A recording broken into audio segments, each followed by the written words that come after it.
Which college or which university? No, it's not. There's no need even to have a college degree. Oh, wow. Okay. At all, or even high school. I mean, if somebody graduated from a great university, that may be an indication that they will be capable of great things, but it's not necessarily the case. You know, if you look at, say, people like Bill Gates or Larry Ellison, Steve Jobs, these guys didn't graduate from college. Dropouts, yeah. But if you had a chance to hire them, of course, that would be a good idea. Yeah, okay. So, you know, it's just looking just for evidence of exceptional ability. And if there's a track record of exceptional achievement, then it's likely that that will continue into the future. Mm-hmm. How I describe myself? Well, I mean, I seem to have a high innate drive. And that's been true even since I was a little kid. You know, I really had a very strong drive. Did all sorts of risky things when I was a kid that why did I do those things? They're crazy. I care a lot about the truth of things and trying to understand the truth of things. I think that's important. You know, if you're going to come up with some solution, then the truth is really, really important, I think. I try to think of, I mean, it's difficult to obviously come up with like things that are praise for oneself, you know, or like, there's bad and good here, but I think like sometimes they're just like the things that seem quite clear and obvious to me, and I don't understand why they aren't so obvious to everyone. Sure. So how would you educate your 5 boys? Actually, I created a little school. Yeah. What kind of school? Could you describe to us? Sure. It's small. It's only got 14 kids now, and it'll have 20 kids in September. It's called Ad Astra, which means to the stars. That's maybe a bit different from most other schools, is that there aren't any grades. There's no like not grade 1, grade 2, grade 3 type of thing. Making all the children go in the same grade at the same time, like an assembly line. I know. You know, because some people love English or languages, some people love math, some people love music, and they have different abilities at different times. It makes more sense to cater the education to match their aptitudes and abilities. So I think that's one principle. Another is that it's important to teach problem solving, or teach to the problem, not to the tools. So this would be like, let's say you're trying to teach people about how engines work, or you know, you could start by a more traditional approach would be to say, well, we're going to teach you all about screwdrivers and wrenches, and you're going to have a course on screwdrivers, a course on wrenches, and all these things. And this is a very difficult way to do it. A much better way would be like, here's the engine. Now let's take it apart. How are we going to take it apart? Oh, you need a screwdriver. That's what the screwdriver is for. You need a wrench. That's what the wrench is for. And then a very important thing happens, which is that the relevance of the tools becomes apparent. So all your 5 boys are in that school? Yes. Until when? This is from I don't know. preschool So far to... it's only 1-year-old. They like it. They like it? Yeah. And you want to keep them away from regular schools?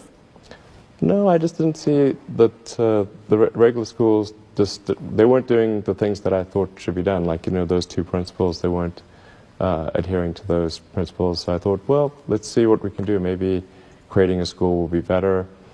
And I actually hired a teacher from the school they were at, who also agreed with me that there was a better way to do it. Have they surprised you in a way of their innovative thinking?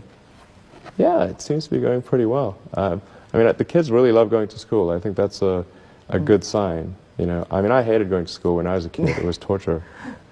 So the fact that they actually think vacations are too long, like they want to go back to school. Wow. Yeah, exactly. That's weird. I know.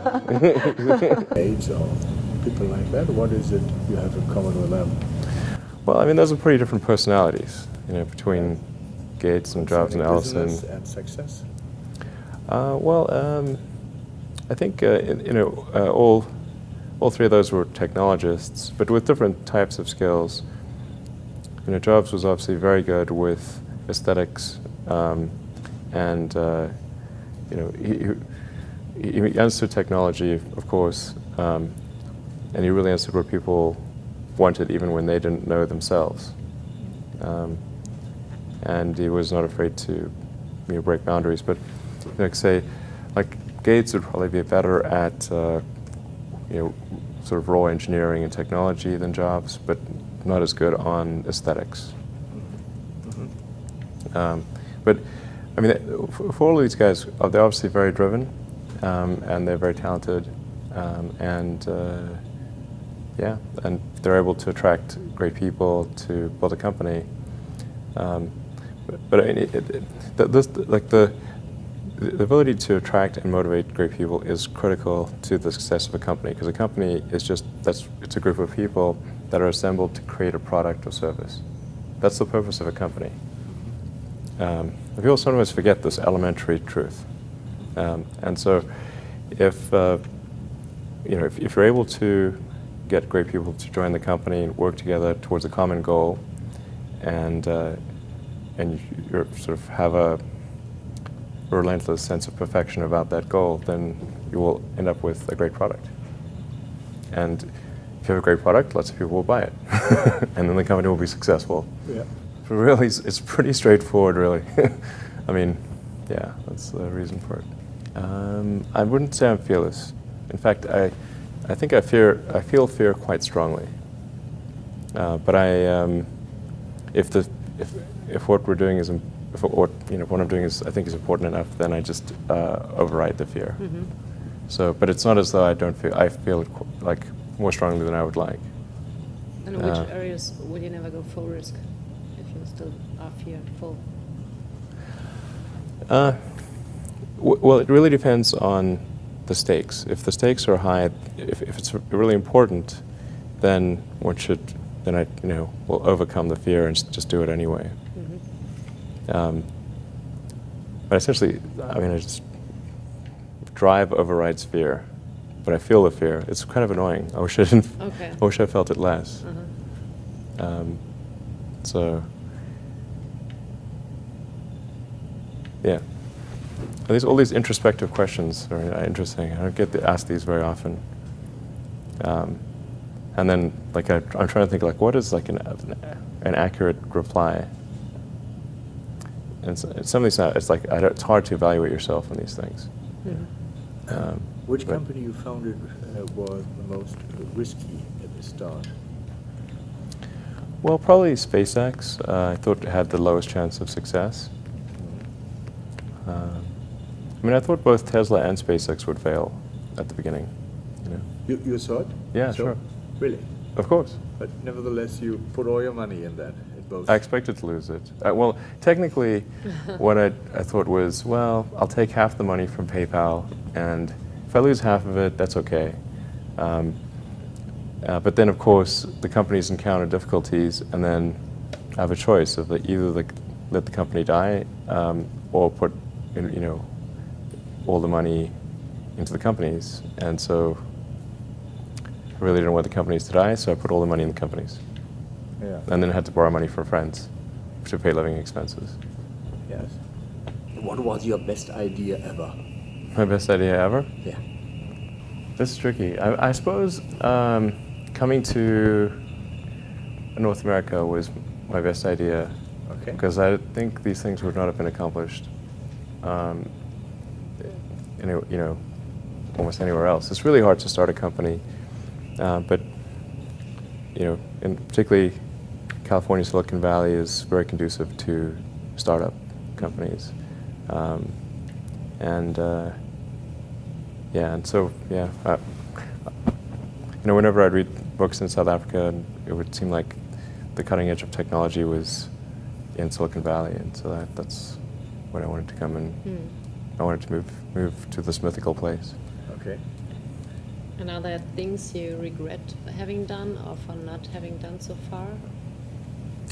Well, there's lots of things that when life is short, and there's lots of things that could be done that one can't necessarily do. And these really are introspective questions. I think, I mean, overall, I think I'm pretty happy with what where things are. It's hard not to be, honestly. Yeah. You know, I'd be, yeah.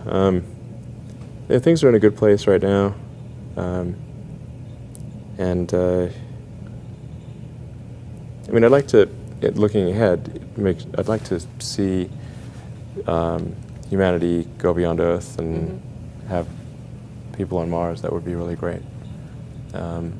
And to see widespread adoption of electric vehicles and renewable energy. These are great things. And yeah, I think those would be really, really cool.